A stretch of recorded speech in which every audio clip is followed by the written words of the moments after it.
The biggest problem with deepfakes is that they're often used to target political figures and sow distrust among the people. Politicians are often the targets of deepfake photos, headlines, and videos.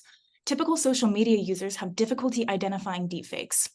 Our solution to this issue is to create and distribute forensic watermarks and metadata tracking software for member states to apply to media content. We also seek to collaborate with social media companies to screen content and label to users as verified or flagged.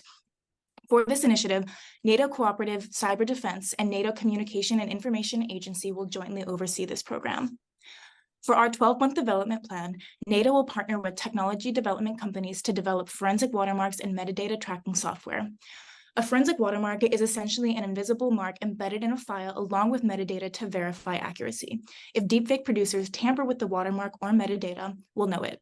These act as key deterrents for disinformation actors to use the content they need to generate deepfakes. This takes the burden off of NATO to personally develop forensic watermark technology and software by relying on existing technological expertise and standards. NATO will also create agreements with social media platforms to facilitate eventual integration of this technology on the platforms. Platforms in the US have already expressed interest in working with governments to combat disinformation, and their collaboration will be critical to the overall fight against disinformation. They also stand to make their online environments much safer for users. NATO will also provide policy recommendations that create a higher standard of accuracy for politically influential content to keep users as informed as possible.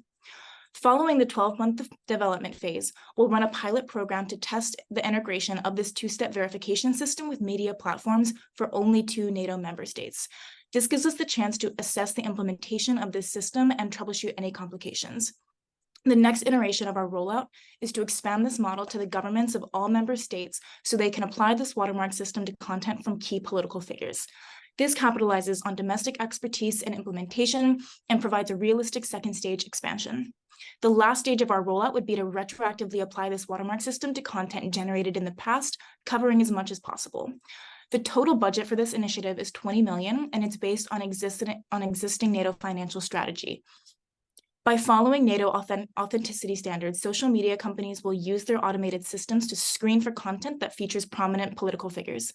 The automation system will scan these posts for an embedded NATO watermark. If it contains one, it's verified to users, and if not, it'll be flagged for users as suspicious or sent to a human task force for further review.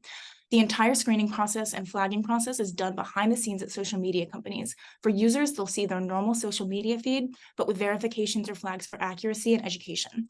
Amidst upcoming elections, we need to make sure regular people can trust what they see online.